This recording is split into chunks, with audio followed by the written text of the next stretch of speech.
Yesterday, non-profit organizations Right2Live Africa Foundation amplified its usual drive to provide the disadvantaged with basic necessities and food hampers. Some of the beneficiaries are over 500 migrants in the Johannesburg region. While the foundation caters to the group on a regular basis, it also aims to impart skills training so benefactors can have sustainable solutions. For more on this, we speak to the foundation's co-founder, Jean Bwasa, who's in fact no stranger to Newzroom Afrika, as he often serves as an independent analyst and activist on developments on the African continent. Jean, good morning, and thank you so much for joining us. Good morning, Masechaba, and thank you to you and to your viewers. So, Jean, tell us what Rights2Live Africa Foundation did for its benefactors in Johannesburg this Easter weekend. Well, during this Easter weekend, what the organization did, which is led by my wife, Nicole, who was supposed to be here, but unfortunately she's unwell, we would also like to thank and express our gratitude to the wonderful benefactors and sponsors, the Angel Network, Glenn Woolman and her team that have been instrumental to this foundation for the past 5 years. What we did basically and what we do almost every month is to provide migrant communities as well as locals that are less privileged with food hampers that amount to a milli bag, vegetables, tin of sardine, eggs, cooking oil, and like yesterday it was to celebrate Easter, the passing of Jesus Christ. It was also among the things to give children Easter eggs, which they would not normally have for themselves and to enjoy and rejoice as children. So that's basically what we did yesterday across some entities in Johannesburg, Malvern, Kensington, JP, Best Valley, Yeoville, and Orange Grove. And Jean, what is so significant to you, at least, about the idea of Ubuntu, even to those who don't necessarily celebrate Easter?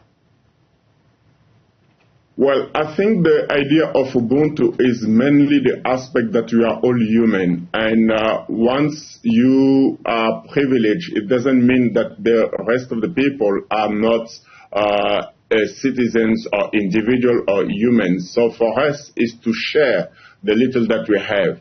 And it is strange for me that today we have, as Africans and as humans, forgotten that value and those values, those principles of sharing with one another. We must remember where we come from in Africa.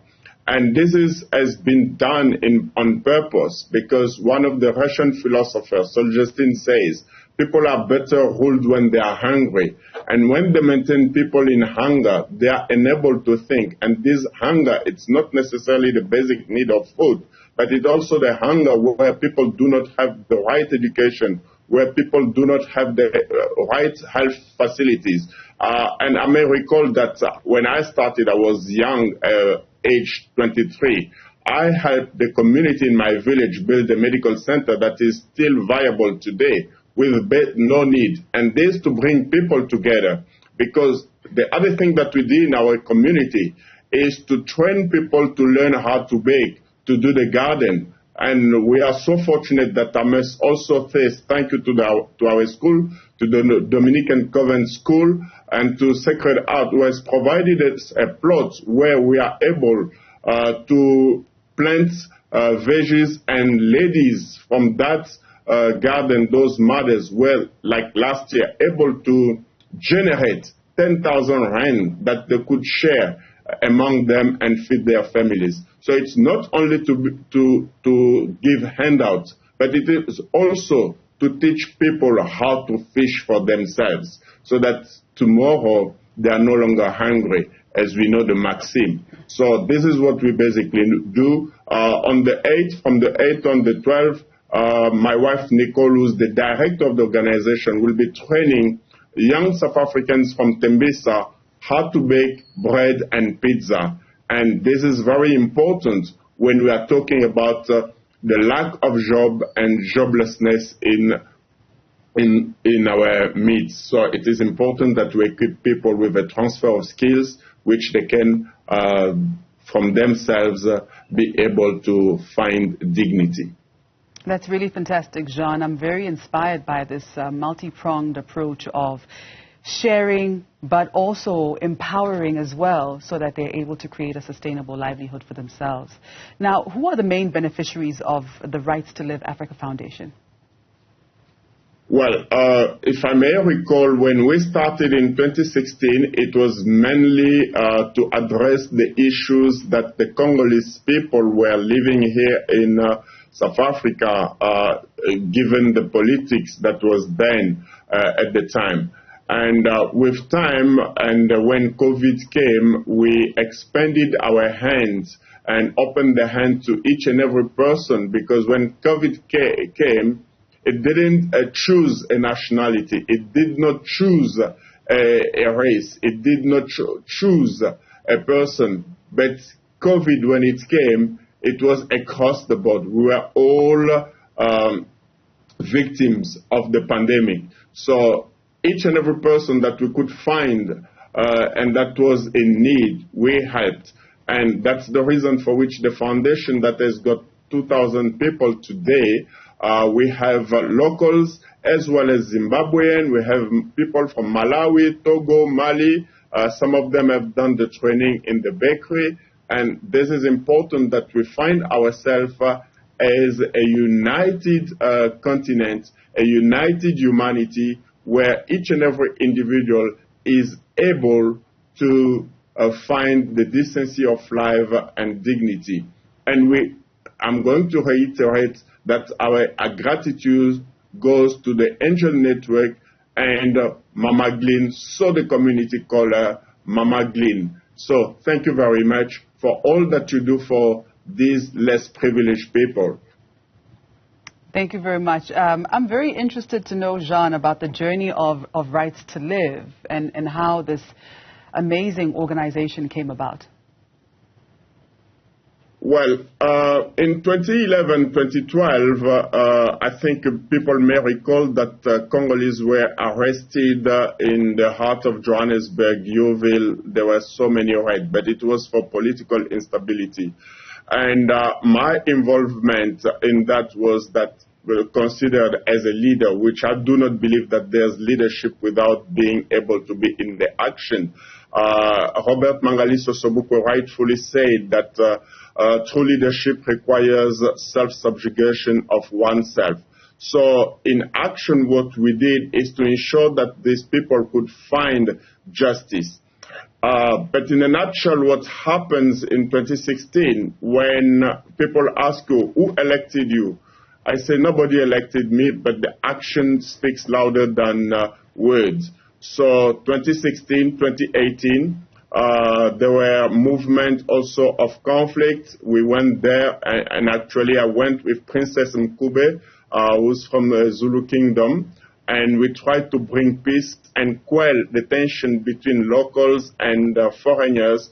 And what we did together as a sister from South Africa and a sister from the Congo brought the peace that we expected. And until today, we were together two, 3 days ago. We are aspiring to bring that peace between communities. And the only way to do that is to bring the opportunity for people to communicate together, because what we are lacking is communication. So in 2016, that's the time that Right2Live Africa Foundation started. I was sitting in my office as I am now, started drafting the Constitution and see how best we could put people together. And basically what we did, and including today, we are putting people together because there's also a Stopwell action within the Right2Live Africa Foundation. We're not just giving handout to people, but if they are able to save, which we did not learn to school, and which you are enabled to do, because sometimes we say, oh, I'm only earning 2,000 rand. How can I do that? So people are able to save from 50 rand to 100 rand per month, so that when they receive, it's fine. When they don't receive, if they have saved, like last year, there are families that could, at the end of December, get 2,000 rand or 4,000 rand, depending on their saving. The only difficulty that we are facing is the fact that being foreigners, we are not sometimes supported neither by our countries nor by our host countries. The only way we can do that is to achieve that people become more sustainable in saving, and then they can create a little salon here, they can create a little business there, so that they are able to send their children to school, to send their children to the hospital, and to be able to provide a roof on top of them. We are still facing some challenges. We've got so many projects, but we are unable to achieve those projects given the circumstances. So my wife does all this. She's an accountant by profession, but because she cannot find a job being an accountant, that's why she created that initiative of a bakery. She's a baker by profession as well. She knows how to bake, and she can train people how to bake and become professionally equipped to earn a living. So since 2016, this organization exists and help many Congolese and citizens to be able to find. We have been as far as Atteridgeville Old Age Home and Soweto Old Age Home, and an orphanage that is in Kelvin, where through the Angel Network we always try to bring the relief that is needed when they don't have food on the table, when they don't have, the babies don't have nappies. And we also provided like vitamins, where they are also able to find strength that is important for a person to go to work. Thank you very much, Jean. We appreciate your time. It's a pleasure, madam.